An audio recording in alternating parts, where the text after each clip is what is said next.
Mga kabarangay, kininausab ang inyong Papa Cholo para sa laing sugilanon sa kinabuhi, gugma ug paglaom. Kini ang Barangay Love Stories din ang matag storya usa ka kahayag sa atong mga kasing-kasing. Dali, maminaw ta.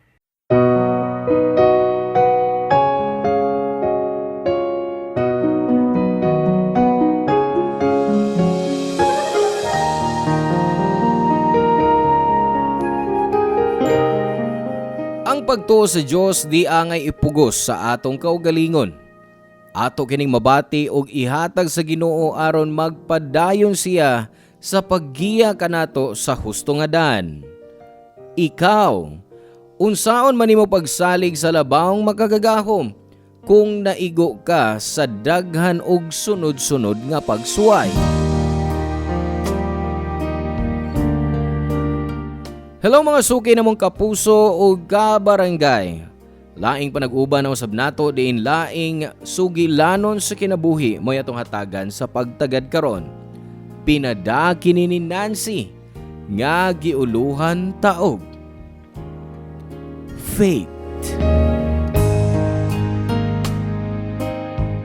Dear Baba Cholo, hi, maayong adlaw ug sa mga suking kabarangay nga naminaw karon. Tagualang ko sa ngan nga Nancy, 35 anyos ug nagtrabaho isip supervisor sa usa ka department store. Wa na gyud ko kibaw unsaon pagpadayon sa akong suwat. Kay maglisod ko, mubalik ani nga part sa akong kinabuhi. Apan ang akong tiya Eva ang nagkumbinser nako nga ipaambit kanimo ang akong storya sa kinabuhi. Kay nagtuo siya nga kining akong suwat makahatag og daghang leksyon. Nagdako ko sa usa ka relihiyosong pamilya Papa Cholo. Ang akong papa usa ka pastor ug ang akong mami ug sister Nicole mga katikista. Mao nga nakaingon ko nga kung makatudlo ko sa mga pung sa Dios o sa suod sa Biblia, buhaton ko usab kana kay gusto nako nga lig-on ang akong pagtuo sa Dios sama sa akong pamilya. Gitutukan una ko ni Papa sa akong pagtunga sa grade 5 pa lang ko niadtong higayuna ug third year college na si Ate Nicole. Apan gusto gyud nako nga magpabili ng among pagkarelihiyoso aron mapuno mi sa daghang grasya. Papa Cholo, pero wa magdugay ang among swerte. Kay sama sa giingon sa uban, kitang tanan makaagi og lain-laing klase sa pagsuway. Ug nagsugod kadto sa among pamilya sa dihang naaksidente si mami ug daddy. Niadtong bag-o pa lang kung nakagraduate sa high school nga mao'y hinungdan sa ilang kamatayon. Katong itabuwa bugat kaayo namo ni ate. Pero naningkamot mi nga mahimong strong sa usag-usa.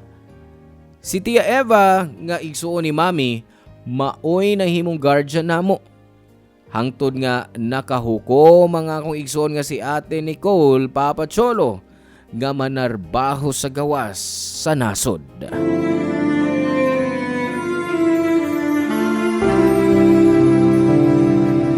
Ikaw na lang kay moadto pa ko sa merkado. Aw, unya na naihatag niya.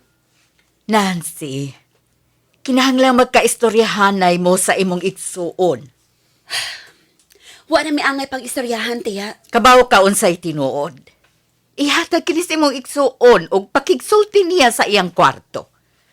Pipila na lang kaadlaw mo biya na siya. Maong ayaw usiki ang panahon nga makauban pa nimo siya. Sa dili pa siya mo trabaho sa layo. Oh, sige, moadto na ko sa merkado. Bahala lang una mo din sa bay, ha? Sige. Ihatag ko na lang ni ate.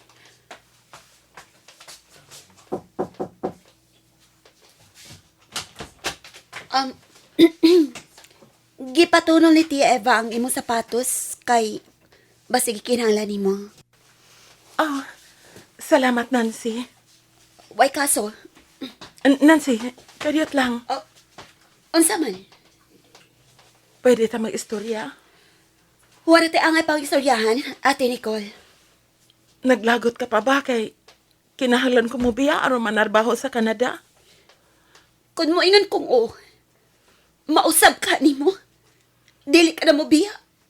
Dili ko ni mo biyaan din. Nancy, dili isab ni sayon para nako ang akong buhaton. Kung mauayon na lang pagbiya. Dili mahimo. Kay dili ko gustong magsalig lang ko kang Tia Eva sa gasto sa imong pagtungha. College ka na. Gusto na kong tumanon nga akong promise nila ni Mami ug Daddy. Nga dili ti ka pasagdan. Gusto sab na akong matuman imong pangandoy. Nga makagraduate gyud. Maong ako ni gibuhat. Nga ka educational insurance. Nga gibayra ni mami ka ni ato, di ba? Dili pa na igo. Dili pa igo kay ako imo bayad sa imong mga miscellaneous fees o sa imong allowance o uban pang mga galastuhan din eh. Oh, di nila ko may eskwela. Hindi ka na mo pa. No! Di ko masugot, ana. O kung buhi pa sila si Mami ug Daddy, nahibaw kong tugutan ko nilang manarbaho sa Canada. Ikaw ang kamanghuran sa pamilya, busa. Gusto kong ihatag nimo ang labing maayo. Ug maunay akong gibuhat ron. Pagsakripisyo sa akong buhaton, dili lang para na ako. Dili para nimo. Kundi para sa nila ni Mami ug Daddy. Nga no mo biya pa man ka. Wala gani sila si mami ug si daddy. Ug lakip ikaw. Mubiya sab na ako. Mabalik ko. Mabalik ko para mag-open ta. Promise, sa akong pagbalik, dili na ko mabiya sa imong kaliran pag-usap, Nancy. Papa Cholo sa diyang mibiya si Ate Nicole aron manarbaho sa Canada, si Tia Eva ang nahimo kong inahan. Tiguang na siya ug wa nay laing kauban sa kinabuhi. Nabatyagan ako ang gugma sa usa ka inahan gikan niya. Unya si Ate Nicole, perming mutawag nako para mangumusta og makigstorya. Bisag layo siya, active gihapon siya sa online prayer meetings. Mas napagani siya time para ana kumpara nako nga busy nako sa akong studies. So dako kog salig nga bantayan og ampingan siya ni God bisag layo siya nako. Ang wala na ko masabti kay nganong kinahanglan sab siyang mawaog sayo ning kalibutan na, Papa Cholo. Sa diyang nabalitaan ko nga namatay ang akong igsuon tungod sa aneurysm. Didto, inanay kong nawad-an og pagtuo sa Dios. Doon ako'y sunod-sunod nga mga pangutana nga why makatubag kaniadto. Ngano kinahanglan nga kuhaon ang akong mga minahal gikan nako og sayo.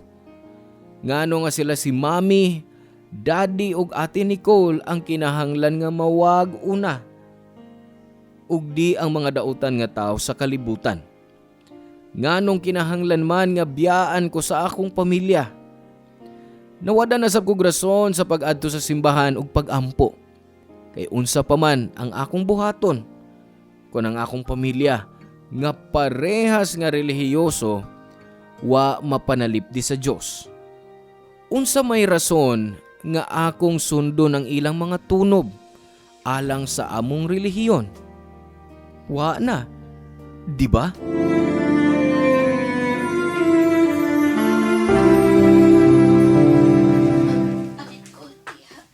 Panalanginan ka sa Diyos, Nancy. Timing mo pagpauli, da, na human akong luto. O sige, lingkod na diha. Sige. Nay, nagluto kong pinakbit o tinuwang manok. Salamat, tiya. O niya, kumusta imong grado ng semester, ha? Okay naman. Hain man ang imong report card. O pa nimo gipakita nako. Pakit ako aron mahibaw ko sa imong grado. Kariyot lang. Kuhaan saan ako sa kumbag. Dako kayo ang gasto karon. Mitaas sa bang imong tuition kada semester. Maayo na lang gani kay gibinlan ka sa imong mga ginikanan og educational plan. Mao nga dili ra kaayo ko maglisod sa gasto. Pero daghan gihapon na miscellaneous oy nga akong bayran. Pero way problema nako. Basta kay baw lang ko nga nag-improve ka sa imong pag-eskwela. Di ano, tiya. Ambe.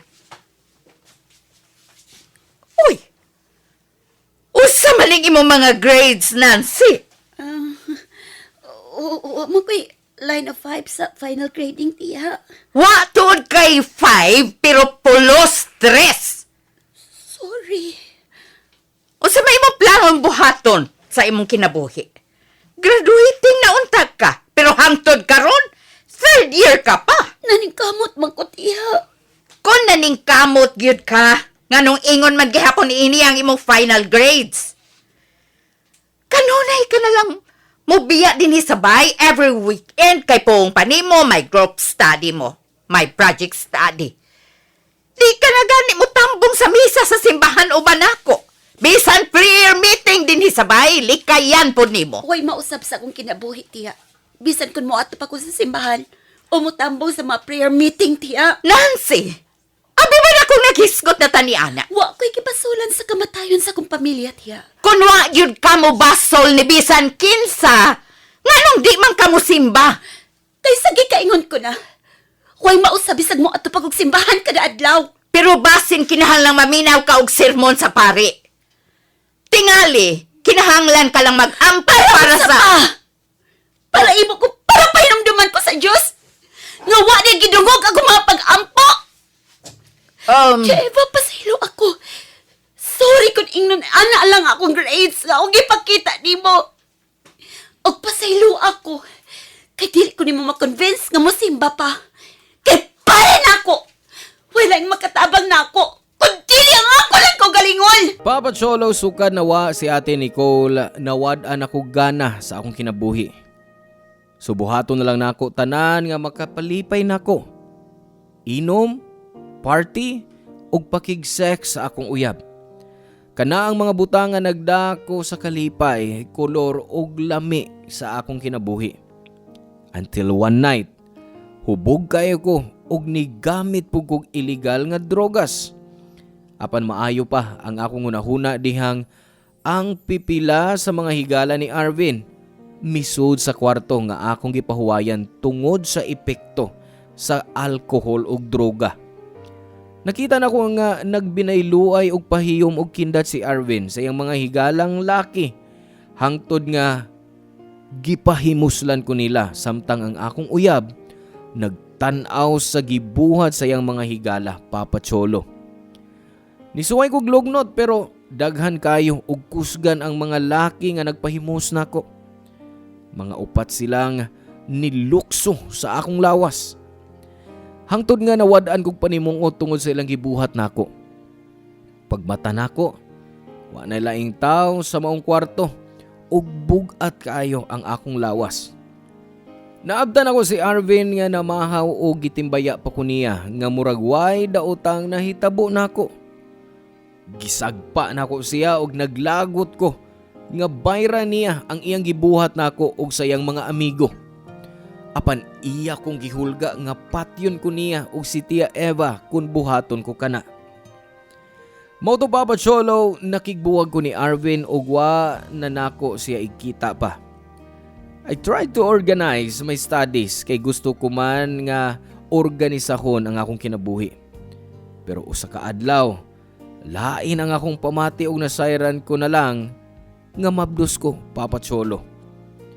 Ako kahibaw nga nabuntis ko tungod sa pag-abuso nga gihimo sa mga higala ni Arvin nako. Ako kahibaw kung kinsa nila ang nakapamabdos nako. Pero wa ko'y choice. Nagpabilin kong nagpariwara sa kinabuhi.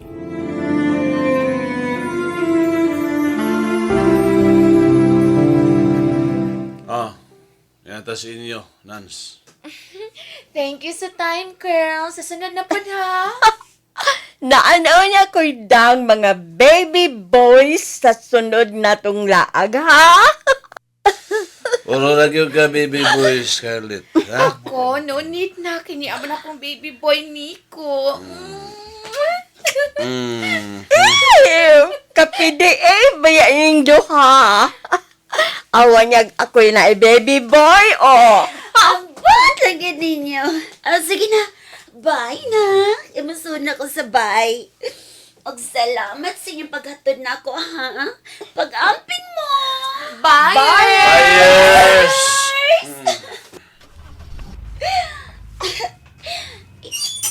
Oops.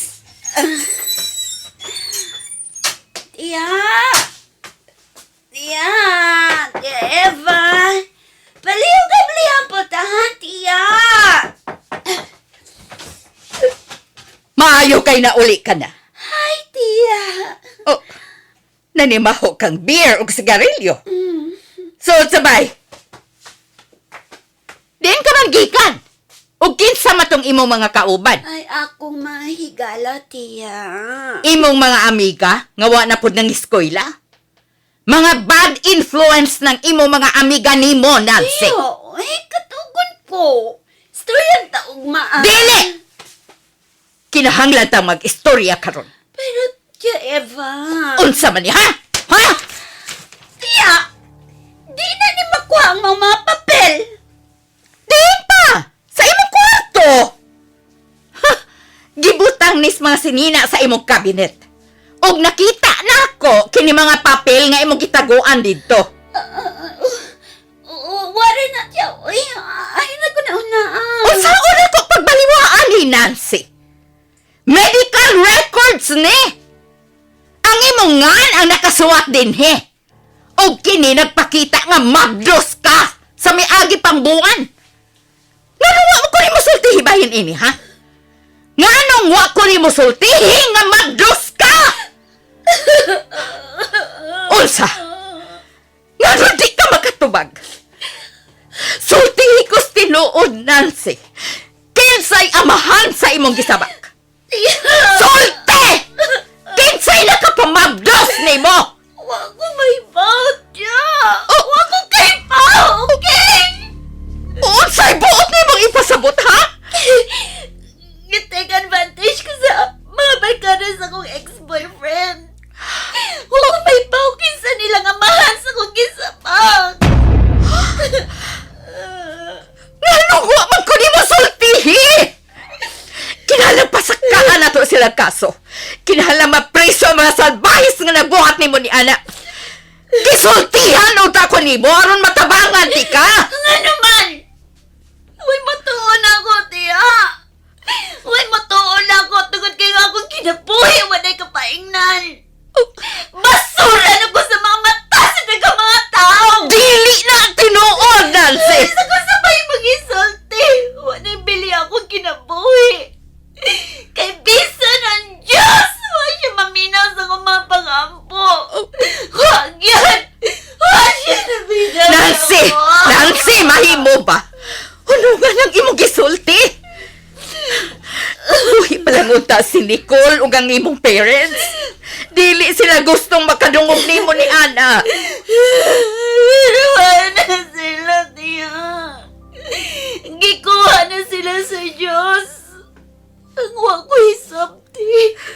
Ano si Mami, si Daddy, ug si Ate Nicole pa. Nga sila pa ang kinalakuha mo sa Diyos. Buotan sila mga tao. Ako sila'y nahimugawas pag-ato sa simahan. Pag-ampo o pagpaambit sa pong sa Diyos. Ngaway hinungdan! Oh, Kapalusin na yung labo. Namatay sila. Namatay silang tanan ug ako lang nabili. Nancy! Ano yung samal? Buingon ka nga na ay Diyos? Kanahan yung Diyos. Dili unta ko niya paantuson og sama init niya. Dili unta niya kuhaw na akong mga minahal. Dili unta niya tugutan ng mga malanap nga lalaki nga magpahimos na ako. Dili unta niya ipa-feel na ako kung unsa kasakit ang biyaan. Dili unta ko niya silutan sa grabe ug sa makadagang silot. Hindi na kumutuho ko niya, tiya. Nancy! Dili na kumutuho na ng Diyos kay mong giingon! Dili! Papa Cholo, human sa mong panaglalis ni Tia Eva, nibiya ko sa among bahay og pipila ka adlaw nga wa mo pa uli. Tungod kay wa kasabot si Tia Eva nako maong wa nay rason nga makig-uban pa ko niya. Way makasabot sa kabugat nga akong naagian kaniadto. Mauto, as usual, nipuyo una ko sa bahay sa akong amiga nga miundang nasab sa pag-eskwela. Gikuyugan ko niya nga maghubog-hubog tibok gabi ug adlaw. Hangtod nga nakadawat kog tawag gikan sa usa ka pulis ug giingnan ko niya nga kinahanglan kong moadto sa ospital. kay gidunggab si Tia Eva o grabe ang iyang kahimtang. Miadtodan ko sa ospital apan wa dayon ko pasudla sa mga nurse sa kwarto nga nahimutangan ni Tia Eva.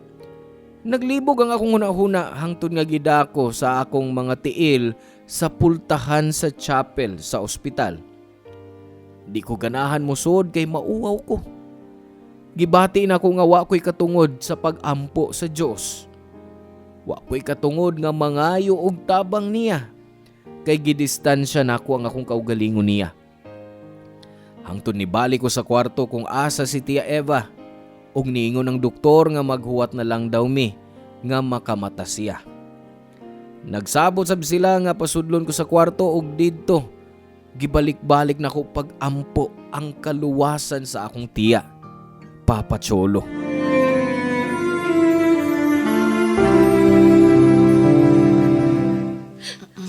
Diyos ko. Sorry ko. Unawa akong pagsalig o pagtuon mo. Sorry ko na sukop ko mo.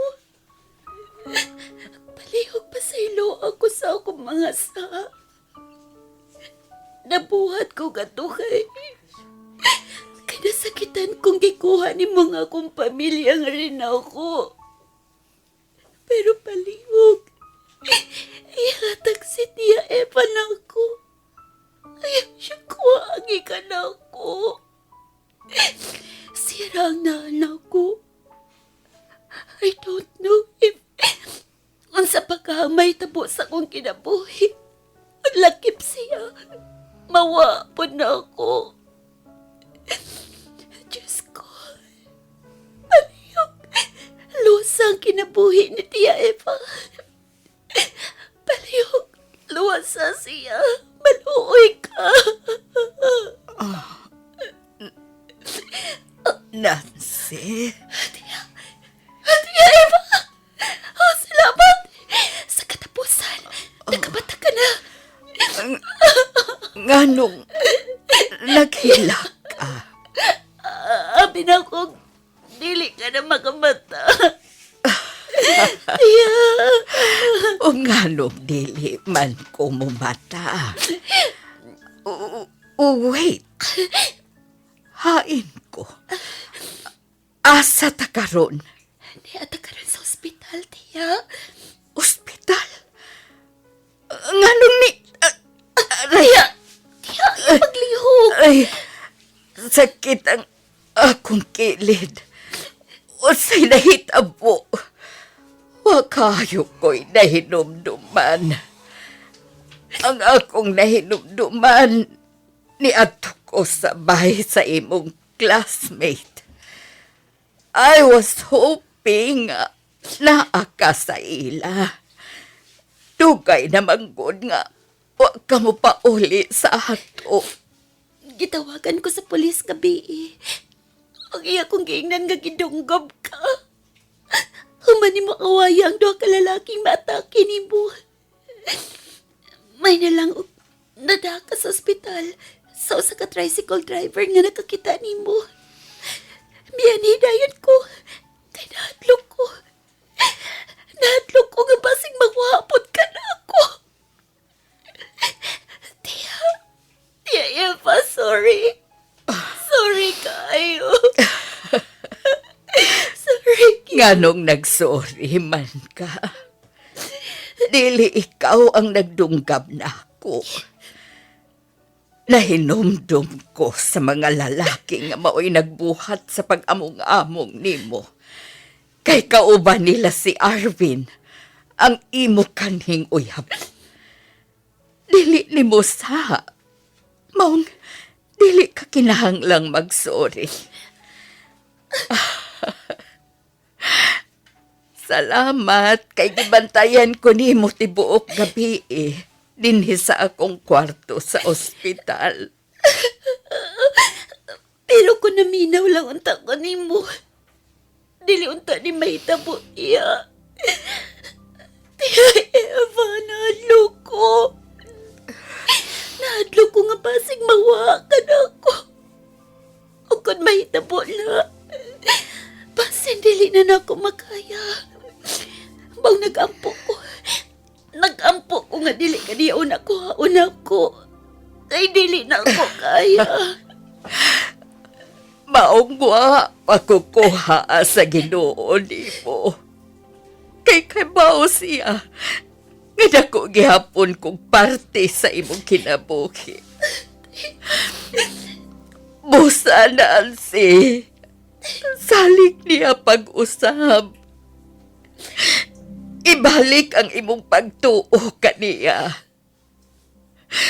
Tuohi pag-usab nga ang Dios nahigugma nimo. Siya nahigugma ka natong tanan. Mahimong dili makita sa atong mga mata ang iyang gugma.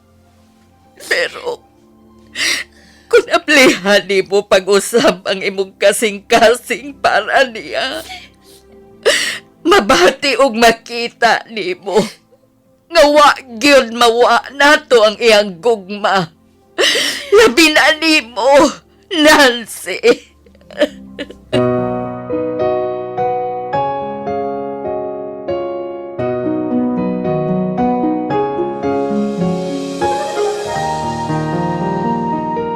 Maayo na lang kay naluwas na ang kinabuhi sa akong tiya ug nadakpan sab dayon ang nagdunggab niya.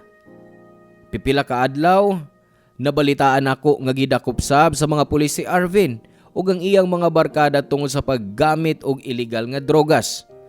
Wa ko mo pasaka og kaso batok nila kay kahibaw ko nga naapoy silot nga naghuwat sa tanan nilang sa.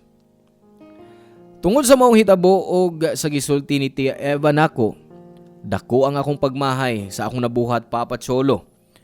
Nagduha-duha pa ko sa plano sa Dios para nako sa makadaghan. Nawad-an kog pagsalig og pagtuo niya. Sumas nawad-an kog dan kay gilikayan nako ang kahayag nga iyang gipakita nako.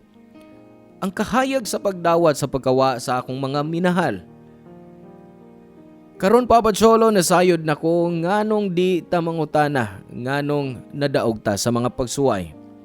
Kay usa sa mga rason niini, mao ang pagpalig-on sa atong pagtuo. Kay mao nay nahitabo nako after sa tanang trials nga niabot sa akong kinabuhi. Oh, hapit na ko matumba. Pero in the end, nahimo ni nga paagi para mabalik ko ang akong pagtuo. Karon Papa Cholo, usan ako ka motivational speaker. Naan ako'y bana og tulo ka mga anak. Og si Tia Eva, kauban gihapon namo sa bahay. Dako kayo akong pasalamat niya nga wa ko niya biyae labi na sa mga panahon nga hapit na ko mo give up sa kinabuhi. Ug dako sab kog pasalamat sa Ginoo kay gihatagan pa ko og bag-ong kahigayunan nga mabalik ang akong pagtuo kaniya nga kaniadto hapit mawa. Daghang salamat Papa Cholo sa higayon nga ipaambit ang akong storya sa kinabuhi. God bless and more power diri sa inyong programa nga Barangay Love Stories. Ang inyong forever kapuso ug kabarangay Nancy. Salamat kabarangay sa inyong pagpaminaw sa Barangay Love Stories. Hinaot nga nakahatag kini ninyo og pagtulunan og inspirasyon ang matag istorya nga atong i-share diha kaninyo. Hangtod sa sunod higayon kabarangay ug salamat.